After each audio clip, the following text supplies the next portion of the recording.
नमस्कार दोस्तों, स्वागत है एक बार आपका फिर से हमारे ASCC यूट्यूब चैनल में। जैसा कि हम लोगों को पता है कि हम लोग अभाज्य संख्याएं पढ़ रहे थे, जिसका तीसरा पार्ट अभी अधूरा है और इसे हम लोगों को आज कंप्लीट करना है। ये तीसरा पार्ट होगा जो कि आपको शायद कुछ वैरायटीज ऐसी मिल जाएंगी जो कि हमें शायद बुक्स में ना मिल पाए, हर एक बुक्स में नहीं मिल पाएंगी, लेकिन कंपटीशन में काफी कुछ सवाल इससे आपके पूछे जाते हैं। अतः आप इसको ध्यान से देखिएगा। और एक चीज में ध्यान रखने की कि यहाँ पर जो सवाल वैरायटीज होती है वो शुरू हो जाती है। अभी तक जो हम अभाज्य संख्याओं में पढ़ा रहे थे वो आपकी केवल नियम और रूल्स थे, लेकिन आज जो हम पढ़ाएंगे वो केवल आपका सवाल पर चलेगा। जैसे हमसे जो पहला क्वेश्चन पूछा जाता है वो आपसे यहाँ पर पूछा जाता है कि अभाज्य गुणनखंडों की संख्या बताइए। अभाज्य गुणनखंडों की संख्या।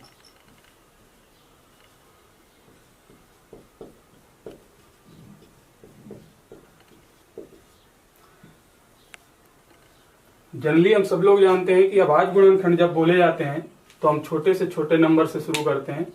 जहां पर आप कोई भी नंबर ले लें तो अभाज्य गुणनखंड के लिए हमें उसको 2 से स्टार्ट करना होता है। जनरली हम लोग छोटी क्लासों में से करके आए हैं। जैसे हम यहाँ पर 8 ले लेते हैं, हमने 8 के अभाज्य गुणनखंड किए तो 2 से 4 बार, फिर 2 से 2 बार और फिर 2 से 1 बार। अगर हम यहाँ पर 10 ले लेते हैं एक बार, फिर हमने यहाँ पर 2 से उठाया, 2 से 5 बार और 5 से 1 बार। यानी कि यहाँ पर अगर हम अभाज्य गुणनखंडों की बात करें तो यहाँ पर हुए 2 इंटू 2 इंटू 2 और यहाँ पर बात करें तो हुए 2 इंटू 5। अब इतने छोटे छोटे नंबर्स जो हैं ये तो आपके एग्जाम में पूछे नहीं जाएंगे, लेकिन हमारे अभाज्य फैक्टर्स के लिए जो नियम है वो काफी है। इसलिए आपसे जैसे हम बड़ा नंबर दे दें कोई भी, जैसे हमने यहाँ पर लिखा कि 1080 के अभाज्य गुणनखंड कीजिए, 1080 के अभाज्य गुणनखंड कीजिए। अब अभाज्य गुणनखंड तो जाहिर सी बात है हमें स्टार्ट करना है।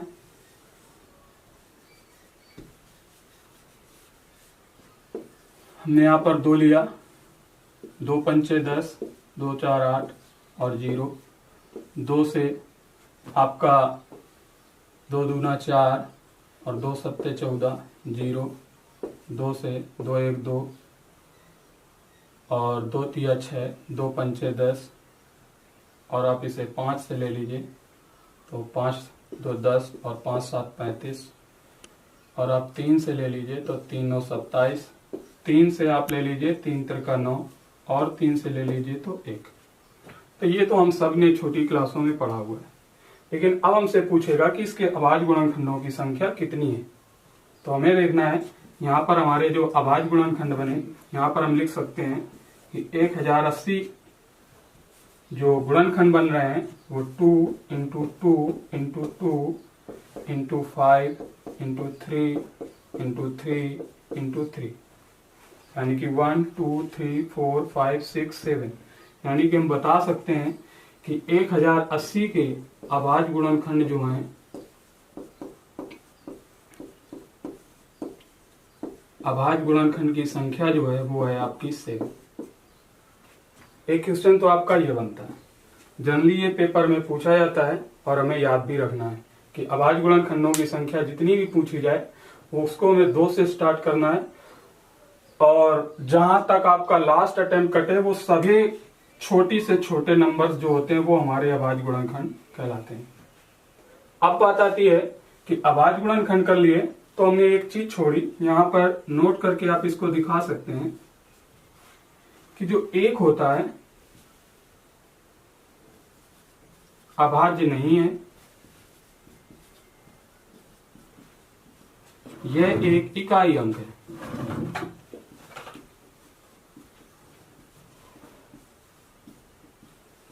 तो कल कुछ लोगों ने ये पूछा हुआ था कि भैया 1 को अभाज्य अंक क्यों नहीं लिया गया।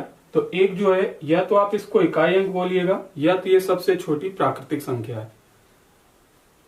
1 जो है वो आपकी अभाज्य संख्या नहीं है, ये एक आपका इकाई अंक है, या आप ये सबसे छोटी से आप प्राकृतिक संख्या कह सकते हैं।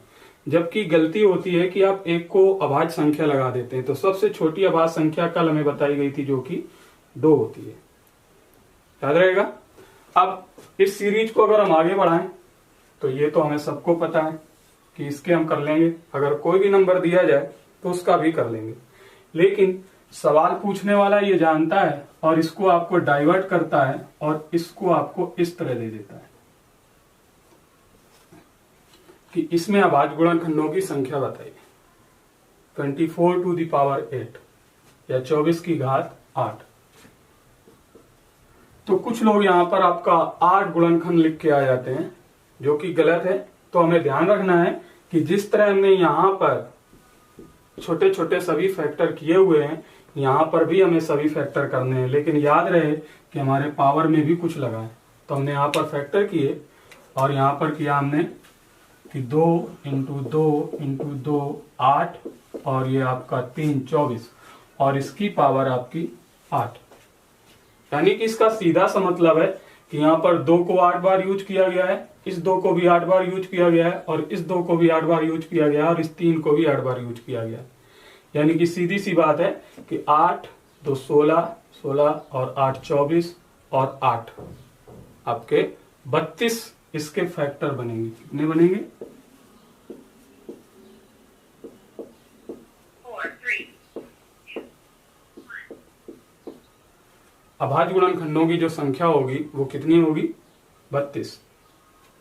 अब अगर हमें एक संख्या दी जाए तो भी ठीक है, लेकिन अगर हमसे थोड़ा और बड़ी बात कर दे तो कोई दिक्कत नहीं।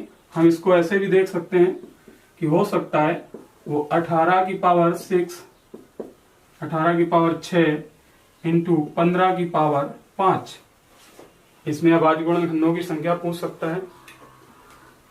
तो अगर यहां पर पूछ रहा है तो हमें फिर वही काम करना है कि एक बार हमें 18 को तोड़ना है कि अगर यहां पर आपका 3 इंटू 2 और पावर में 6 लगा दें और यहां पर आप इंटू में 3 इंटू 5 की पावर आप 5 लगा दें। यानी कि ये 6 इस पर भी है, ये 6 इस पर भी है, ये 6 इस पर भी है और ये 5 और ये 5। यानी कि अगर यहां पर हम 6 काउंट करें तो इस पर आपका 6 प्लस 6 प्लस 6 और इसके अगर काउंट करें तो 5 और प्लस 5 यानी कि 6 और 3 18 18 और 10 जो आपके हैं ये आपके 28। यानी कि इसके गुणनखंड जो बनेंगे अभाज्य वो बनेंगे आपके 28। तो हमें ये याद रखना है कि सीरीज तो हमारी यहां से शुरू होगी, जो कि हम छोटी क्लासों में पढ़ के आए हैं कि वो जाएगी यहां तक। और इससे भी बड़ा जब सवाल बनेगा तो वो आपसे पूछेगा डिवाइड में, कि जनरली ये इनटू में तो पूछ लिया, अब डिवाइड में भी पूछ सकता है। तो सवाल आपका बड़ा हो सकता है। जैसे हमने लिखा 18 की पावर 15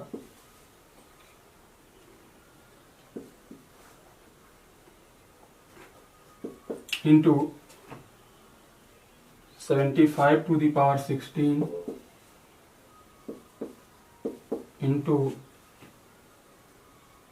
42 टू द पावर 14 और अपान में दिया हुआ है आपका 35 to the power 12 into 12 to the power 16। तो यहां पर इंटू में तो हमें पता था कि हमारी जो पावर्स होती वो इसके ऊपर आके जुड़ गई।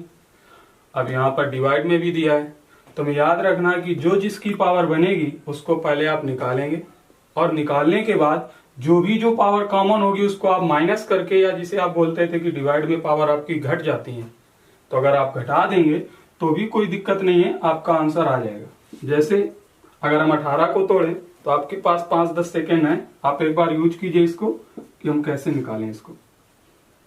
जिस तरह हमने यहाँ पर 18 को निकाला है, 15 को निकाला है, तो यहाँ पर आप लिखना, लेकिन आपकी 3 की पावर अलग रखना, 5 की पावर यहाँ पर अलग रखना, 7 6 की अलग रखना और यहाँ पर भी इसी तरह, तो जिससे आपको घटाने में आसानी रहेगी।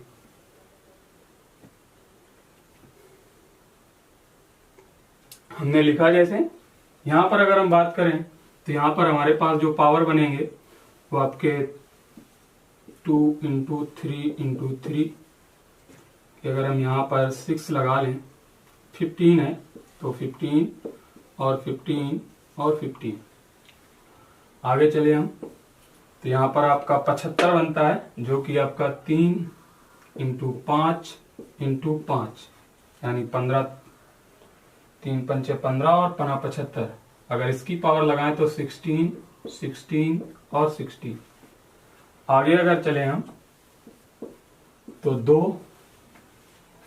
और इंटू में आपका 2 तिया 6 और 6 सत्ते 42। पावर में है आपका 14, 14 और 14। हमने सबको एक साथ अपान में लिखा नीचे। 5 to the power 12 into 7 to the power 12 into 2 into 2 into 3 यानी कि 16 पावर 16 पावर और 16। तो जो काम अभी तक हम इंटू में कर रहे थे जोड़ने का, तो हमें याद रखना है कि इंटू के साथ यहाँ पर आपका डिवाइड भी है। तो जो पावर जिससे कैंसिल हो सकती है उसको आप यहाँ पर कैंसिल कर सकते हैं। आप घटा भी सकते हैं, या आप ये कह सकते हैं कि इतनी पावर कट गई है जो कि हम हटा रहे हैं। जैसे हमने यहाँ देखा कि यहाँ पर 5 की 16 ये लिखी हुई है, 5 की 16 ये लिखी हुई है और 5 की कहीं पर नहीं है, लेकिन नीचे 5 की एक 12 लिखी हुई है। यानी कि अगर हम नीचे से चले तो यहाँ पर 2 दिया हुआ है और 2 कहाँ पर दिया है, यहाँ पर 2 दिया है। तो ऊपर आपकी जो 2 बनी, 2 की बनी, वो आपकी बनी 2 की पावर 15 और 2 की पावर 14, यानी कि 2 की पावर 29 माइनस नीचे देखिए हमने कि 2 की पावर यहाँ पर आपका 16 बन रहा है और ये आपका 2 की पावर 32 बन रहा है। तो अगर हमने यहाँ पर लिखा कि यहाँ पर 32, 2 की पावर 32 और 3 का उठाया तो 3 की पावर 15 ये है, इसको हमने यहां से हटा दिया। 3 की पावर 15 और ये 30 और ये आपका 16, तो 46 हुआ। 46 के बाद 14 ये दे हुआ, यानी 14 हुआ तो आपका 46 और 4 50 और 10 60, यानी कि आपका 3 की पावर 60। नीचे हमने देखा 3 की पावर कितनी बन रही है, 3 की पावर हमारे पास ये है 3 की पावर 16, तो इससे हमने माइनस कर दिया 16 और इंटू में लिया। आगे गए तो 2 3 हो गया आपका और हमारे पास बचा 5, तो 5 का दिया हुआ है, 5 का 16 और 16 32, तो 5 की पावर हमने लिखी 32 माइनस नीचे दी गए तो नीचे पर 5 की जो पावर दी हुई है वो आपकी हुई 12, इसको हमने 12 कर लिया और तो कहीं 5 है नहीं। अब हमारे पास बच रहा है यहाँ पर आपका 7 और नीचे भी एक 7, यानी कि अगर 7 की पावर यहाँ पर 14 है, यहाँ पर 12 है, तो इंटू में हम कर सकते हैं कि 7 की पावर 14 माइनस 12, यानी कि सीधी सी बात है। एक बार फिर से चेक कर लेते हैं कि यहाँ पर 2 की पावर 15 और ये आपकी 2 की पावर 14, यानी कि 29, 29 से माइनस में 32 है, वो आराम से नीचे चला जाएगा। अभी आप निश्चिंत रहिए, क्योंकि 2 की पावर जो बनेगी वो अपने आप एडजस्ट हो जाएगी। और यहाँ पर 3 की पावर जो आपकी 60 बन रही है, यहाँ पर जोड़ लीजिए 15 और 15 30, 30 और 16 46, 46 और 14 60, 60 से 3 की पावर 16 हमने माइनस कर दी। और यहाँ पर हमने देखा 5 की पावर, तो 5 की आपकी 16 और 16 32, 32 से हमने यहाँ पर 5 की पावर 12 माइनस कर दी। और एक बार देखा हमने यहाँ पर कि जो 7 की पावर बन रही है, 7 की पावर 14 यहाँ पर है और 7 की पावर 12 यहाँ पर है, यानी 14 माइनस 12। तो अगर एक बार हमने एडजस्ट किया इसको, तो हमारे सामने लिखा हुआ है कि 2 की पावर -3 इंटू 3 की पावर 60 में से 16 जाएगा, वो आपका बचेगा 44, और ये आपका 5 की पावर 32 से 12 घटाएंगे तो 5 की पावर 20 बचेगा। और आपके पास जो 7 की पावर बचेगी वो आपकी बनेगी कितना, 14 में 12 गया आपका 2। अब हमें एक बार फिर से जोड़ना है। यहाँ पर अगर हम जोड़ रहे हैं तो यहाँ पर आ रहा है 44 और 20 आपका 64, 64 और 2 आपका 66। 66 में आप 3 माइनस कर सकते हैं क्योंकि यहाँ पर ये माइनस की है, या आप इसे नीचे ले जाएंगे तो 66 में अगर 3 माइनस करेंगे, हमें यहाँ पर हल नहीं करना है सबसे पहली चीज, क्योंकि यहाँ पर बहुत से लोग गुणा कर देंगे। गुणा नहीं करना है हमें यहाँ पर केवल ये बताना है कि कौन सा नंबर कितनी बार यूज हुआ है, या हम ये कह सकते हैं कि कौन सा अभाज्य फैक्टर कितनी बार आया है। तो यहाँ पर ये 2 हमें बता रहा है कि हमें यहाँ पर 2 कम लिखना चाहिए, 3 बार कम लिखना चाहिए था। अपने आप वो देखो एडजस्ट हो रहा है कि यहाँ पर 3 की पावर 44 लिखा हुआ है, 5 की पावर 20 लिखा हुआ है और 7 की पावर 2 लिखा हुआ है। तो अगर इसको आप जोड़ रहे हैं तो ये 66 पहुंच रहा है, और 66 में अगर हम ये 3 बार कम कर दें तो ये आपका बनता है केवल और केवल जो गुणनखंड बनेंगे, यानी इसके अभाज्य गुणनखंड,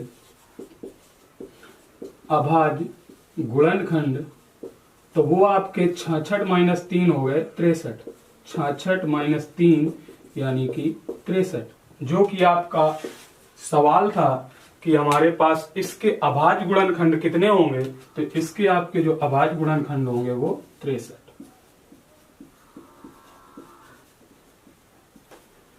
एक बार क्लियर कर लीजिए ध्यान से कि हमें यहाँ पर सलूशन नहीं देना है। जनरली वो लोग यहाँ पर काट पीट के उसका सलूशन निकाल लेंगे, हमें सलूशन नहीं करना है।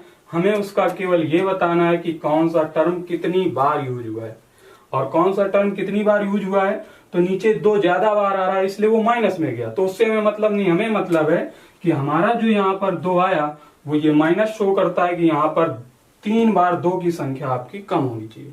तो यहाँ पर 44 और 20 64 और 2 66 में ये 3 कम कर दो, आंसर आपका होगा अभाज्य गुणनखंड कितने बनेंगे 63। एक बार आप नोट कर लें और फिर हम आगे चलते हैं।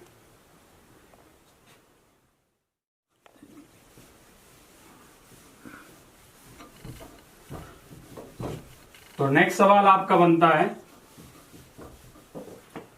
कि अभी हाल ही में एक एग्जाम में पूछा गया था कि किसी संख्या को कितनी संख्याओं से भाग दिया जा सकता है। जनरली कुछ भी ले लेते हैं, हमने यहां पर ले लिया कि 120 को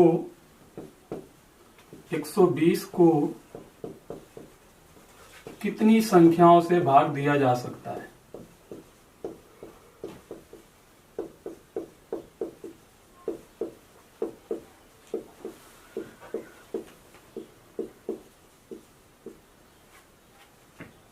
तो फिर हम यही गलती कर देते हैं कि अभी तक हमसे जो पूछा जा रहा था कि अभाज्य गुणनखंड बताइए, वो हमने किए, लेकिन अब अगर हमसे ये पूछा जा रहा तो हमें गुणनखंड नहीं करने। बस यही हमें याद रखना है कि जनरली वो पूछ रहा है कि 1 से लेकर 120 तक या आगे भी कहीं तक हमें कितनी संख्याओं से 120 में भाग जो है वो पूरा पूरा चला जाएगा। अब हमने क्या किया कि हमने एक बार सोचा, पहले हम ट्रिक बाद में देखेंगे, पहले हमने अपना सीधा सा सोचा कि 120 को भाग देने के लिए कितनी संख्याएं चाहिए।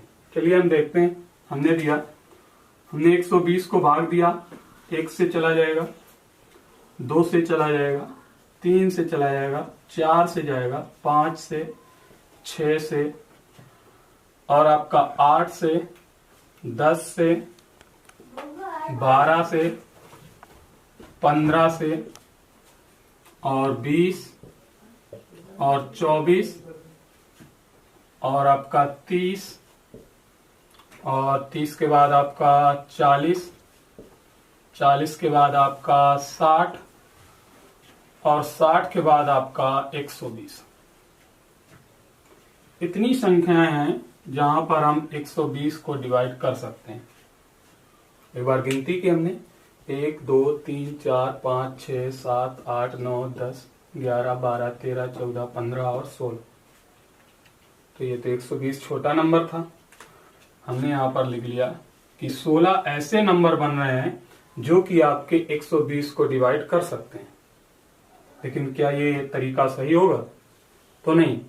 अगर हम इतना नंबर, जब 120 था तब हमने इतने नंबर लिख लिए, तो सोचो अगर यहाँ पर 1200 होता तो हमें कितने नंबर लिखने पड़ते। तो फिर हमें ये काम नहीं करना है।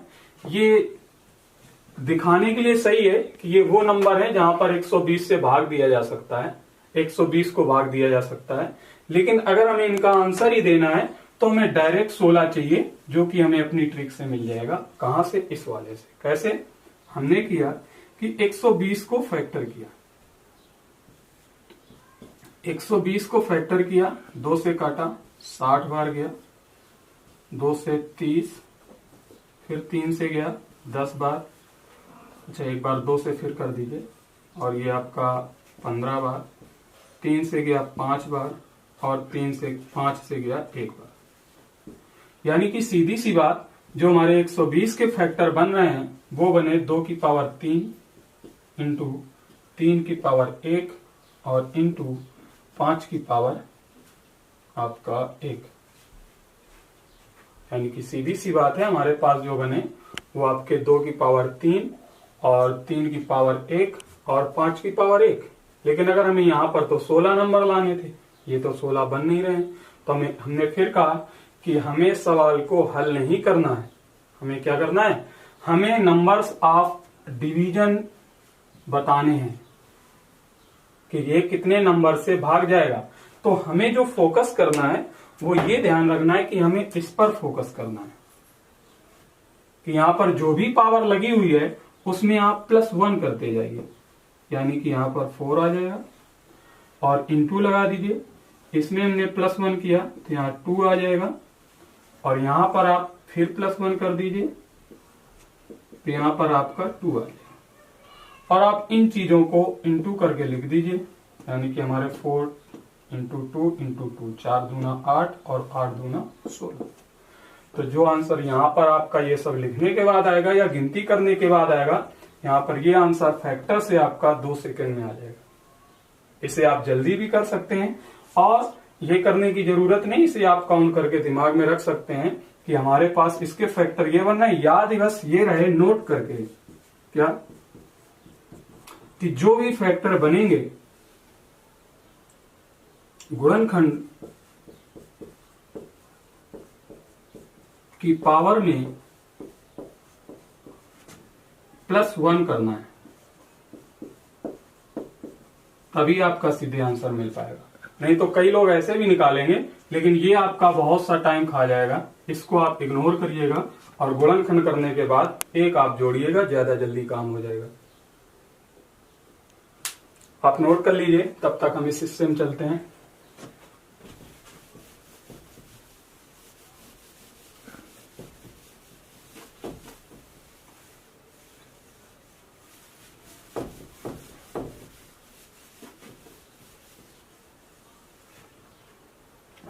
अगला क्वेश्चन हमसे पूछा जाता है कि कल हमने एक बात बोली थी, अगर याद हो पिछली क्लास में, कि अगर कहीं पर 3 अभाज्य संख्याओं का सम जो है वो आपका इवन नंबर आता है, यानी कि सम संख्या आती है, तो उसमें जो सबसे छोटी संख्या बनती है वो 2 बनती है।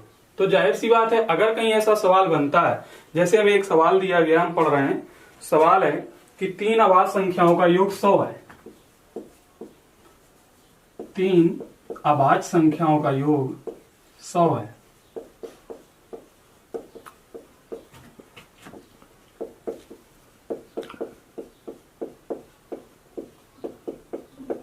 है 3 अभाज्य संख्याओं का योग 100 है, और यदि इनमें से एक संख्या दूसरे से 36 अधिक है, यदि एक संख्या दूसरे से 36 अधिक है, तो एक संख्या क्या होगी? तो एक संख्या क्या होगी?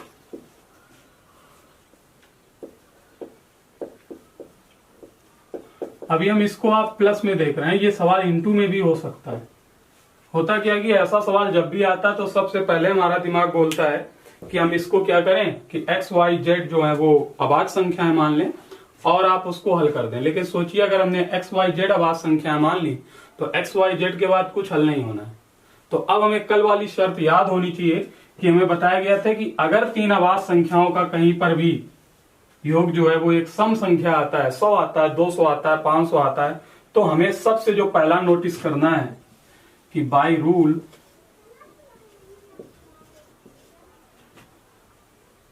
कि एक अभाज्य संख्या जो होगी, एक अभाज्य संख्या 2 होगी नियम से। यानी कि जाहिर सी बात हमारे पास 3 है, उनमें से एक हो गई 2, तो बची 2। जाहिर सी बात है अगर हम यहां पर इनको ले लें कि a प्लस बी प्लस सी बराबर 100, तो ये तो आपकी लिखी हुई है 2 plus B plus C equal to 100।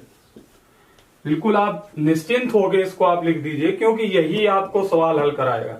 और अगर आपको ये नहीं पता है तो आपका सवाल नहीं हल होगा। तो जनरली हमने देखा कि यहां पर जब 2 प्लस बी प्लस सी बराबर 100 आया, तो हमने आप बी प्लस सी और 2 उधर जाके माइनस कर दिया, जो कि आपका 98 हो गया। और जब 98 हो गया तो हमारे पास इसको आप एक नंबर इक्वेशन लिख सकते हैं। यानी कि हमें एक नंबर तो कंफर्म है कि 3 अभाज्य संख्याओं में से एक 2 है।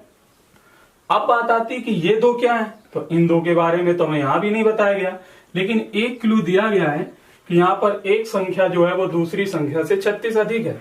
यानी कि ये दोनों संख्याओं का अंतर दे रहा है। हमने यहां पर लिखा b minus C equal to 36, और इसको हमने 2 नंबर लिखे।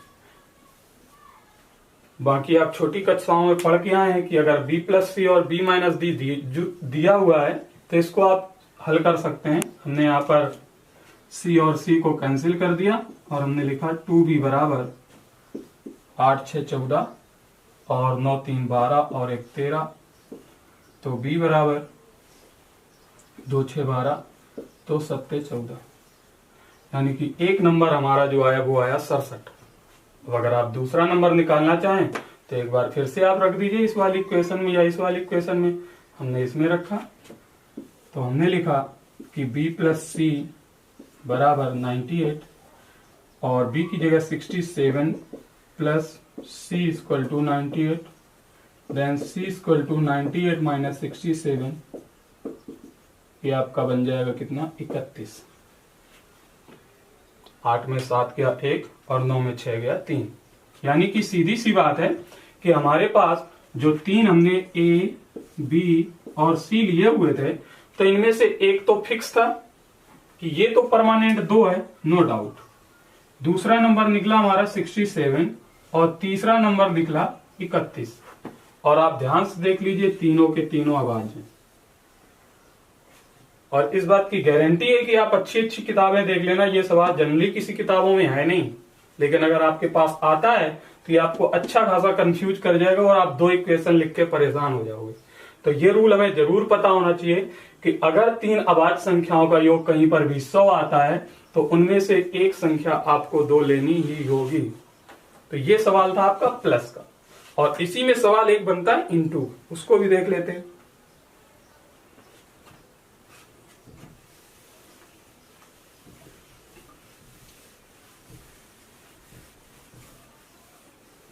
इनटू वाला सवाल जो है वो जनरली RS अग्रवाल और SD यादव बुक में दिया हुआ है, इसे आप देख सकते हैं। और हमसे बोलता है कि 4 अभाज्य संख्याएं हैं, कितनी है 4 अभाज्य संख्याओं में से 4 अभाज्य संख्याओं में से प्रथम 3 का गुणनफल जो है वो 385 है। प्रथम 3 का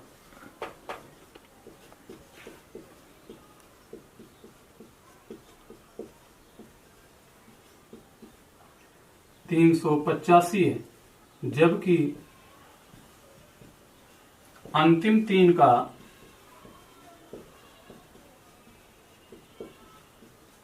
गुणनफल 1001 है। तो पूछेगा कि सबसे बड़ी अभाज्य संख्या ज्ञात कीजिए, और सबसे बड़ी क्या, फिर तो सभी निकल आ जाएंगी, लेकिन पहले हमें सवाल क्लियर होना चाहिए। सबसे बड़ी अभाज्य संख्या क्या होगी?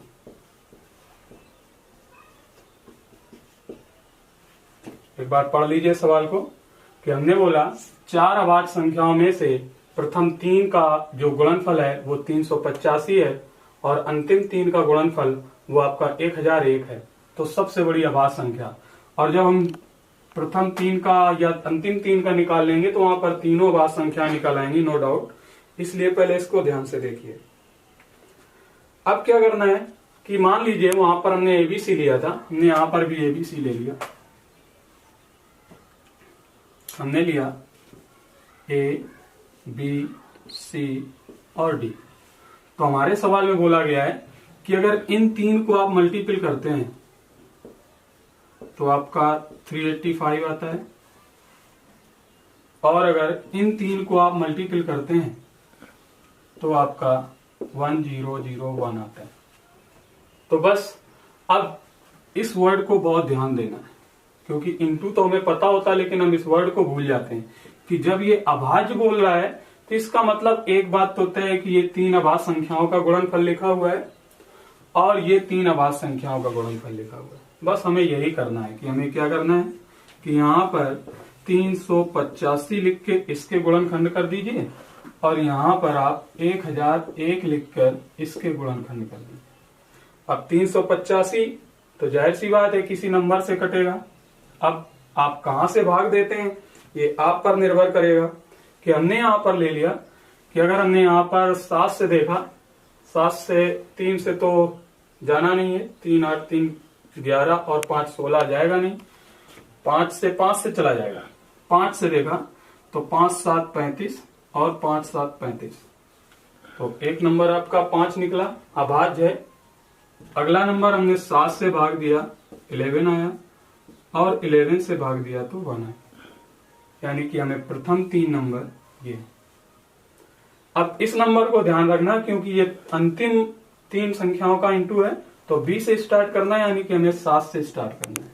हमने 7 से स्टार्ट किया, 7 एकम 7, यहां आपका कितना 3 बना 30, 7 चौको 28 और आपका 7 एकम 7 चौको 28 और आपका यहाँ 2 बचा, तो आपका 7 तिया 21।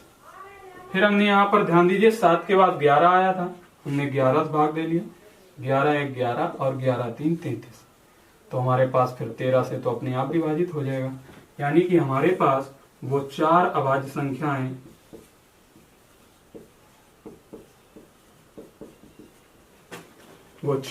संख्याएं जो मिली वो बनी 5 7 11 और 13, जिनमें से अगर आप पहले 3 का इंटू करेंगे तो 385 आएगा और अंतिम 3 का इंटू करेंगे तो आपका 1001 आएगा। तो ये सीरीज आपकी दोनों सवाल अलग बनते हैं, जिसमें से अगर आप पेपर की बात करें तो अब तक एसआई के पेपर में सबसे ज्यादा ये सवाल पूछा गया है। लेकिन ये सवाल आपका अगर आप बात करेंगे तो एसआई से ऊपर या आप एसएससी सीजीएल के पेपर में जाएंगे तो ये सवाल आपको मिल सकता है। इसलिए अभाज्य संख्याओं से अगर आप बात करें तो इतने ज्यादा सवाल बनते हैं कि इतनी यूनिट बनती है कि आप उसको हल करने का सोचेंगे तो कहीं ना कहीं से फंस जाएंगे। तो हल करने से अच्छा है कि इसको हम कहीं ना कहीं से ट्रिक से हल करें या छोटे से छोटा पार्ट बना के हल करें। दोनों सवाल आपके सामने हैं और इसके बाद आपका अभाज्य संख्या का जो टॉपिक है वो खत्म हो जाता है या फिनिश हो जाता है और इसके बाद आप प्राकृतिक संख्याओं पर आते हैं। तो यहाँ पर इसको हम विराम देंगे और YouTube पर आप जो हमें प्यार दे रहे हैं वो इसी तरह बनाए रखिए, क्योंकि सब्सक्राइबर आप शतक लगा चुके हैं, इसमें कोई दो राय नहीं है। और एक बार ध्यान दीजिए कि अगर आप वीडियो देखते हैं तो उसको शेयर जरूर करिएगा, क्योंकि आप तो सब्सक्राइब कर लेते हैं, जब अगले आदमी को नहीं पता होता है तो वो आपका सब्सक्राइब नहीं करता है। और जनरली एक बात कल से बहुत पूछी जा रही है फेसबुक पर भी और व्हाट्सएप पर भी कि सर जी कौन सी वैकेंसी आएगी या कौन सी वैकेंसी नहीं आएगी। तो हम लोग ऑफलाइन कोचिंग वाले हैं और ऑनलाइन प्लेटफॉर्म पर आए हैं, तो इतना हम झूठ नहीं बोल पाएंगे कि जो आपको यूट्यूब पर गलत फहमी और अफवाहें बताई जा रही हैं कि ये वैकेंसी आएगी या ये नहीं आएगी। हम एक बात जानते हैं कि आपके जो फॉर्म भरे जा चुके हैं, आप बहुत अच्छे से सुनिएगा, नहीं तो आप कहेंगे कि सर जी ने भी हमें बांध दिया, कि आपके जो फॉर्म भरे जा चुके हैं उनके पेपर अपकमिंग 1-2 महीने में या लॉकडाउन खुलने के 10 दिन बाद, 20 दिन बाद, 1 महीने बाद हो सकते हैं। लेकिन अगर आपका अभी फॉर्म नहीं आया हुआ है तो आप उसकी गुंजाइश सरकार पर छोड़ दीजिए, अपने मन से गलतफहमी मत पालिए। जैसे कि अगर आप बात करें तो मैथ का यूज तो सब जगह है, इसमें कोई दो राय नहीं। कोई भी फॉर्म आएगा आपको मैथ पढ़नी पड़ेगी, लेकिन फिर भी हमें ध्यान रखना है कि जैसे आपका एनटीपीसी और रेलवे ग्रुप डी है, एग्जाम होना तय है, लेट हो सकता है। इसके बाद आप जेल वार्डर का फॉर्म भर चुके हैं, एग्जाम होगा 100%। आप दिल्ली पुलिस हेड कांस्टेबल का फॉर्म भर चुके हैं, एग्जाम होगा, उसको कोई नहीं हटा सकता है। डीआरडीओ का एमटीएस का फॉर्म भर चुका है, एग्जाम कराना पड़ेगा। हाँ, जनरली राज्य सरकारें ऐसे निर्णय ले सकती हैं, जैसे आपकी हरियाणा सरकार ने लिया है, तो इससे आप निश्चिंत रहिए। अब आप कहेंगे सर जी यूपीएसआई की वैकेंसी कब आएगी, तो यूपीएसआई की वैकेंसी इन्हें देनी पड़ेगी, हम सब लोग जानते हैं। चूंकि 2022 में चुनाव है और 2021 बचा है, 20 तो गया, इसके बाद भी एक वैकेंसी और बात की जा रही 52,000 पुलिस की। तो आप एक बार सोच लीजिए कि 18 महीने लगते हैं भर्ती कंप्लीट होने में। अगर ये दे सकते हैं तो जल्दी देंगे, और अगर इन्होंने 6 महीने डिले कर दिए तो 2022 से पहले ये भर्ती कंप्लीट नहीं कर पाएंगे। इसलिए गलतफहमी मत पड़िए, आपका जो फॉर्म पड़ा है, और अच्छी बात तो ये है कि आपका जो फॉर्म पड़ा उस पर मेहनत कीजिए, जो नहीं आ रहा है उसके बारे में मत सोचिएगा। इसके साथ आपका टॉपिक खत्म हो जाता है। ठीक है, धन्यवाद, नमस्कार।